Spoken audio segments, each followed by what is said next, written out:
Môre. Dis Maandag 12 Mei en luister gou. Het jy al vandag regtig stil gestaan en besef? Die evangelie is nie 'n las nie. Dis nie 'n wet nie. Dis nie 'n raad nie. Dis goeie nuus.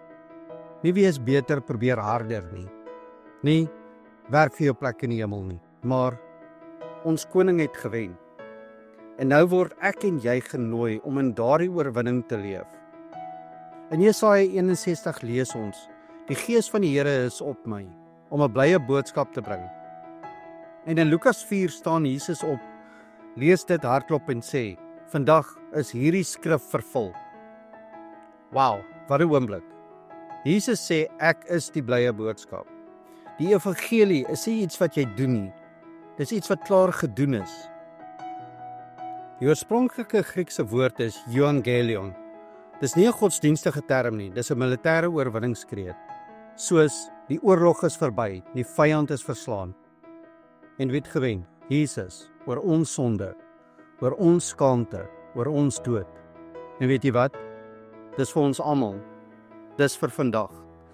Dis goeie nuus, nie net vir die wêreld nie, maar vir jou hart. Kom ons bid saam.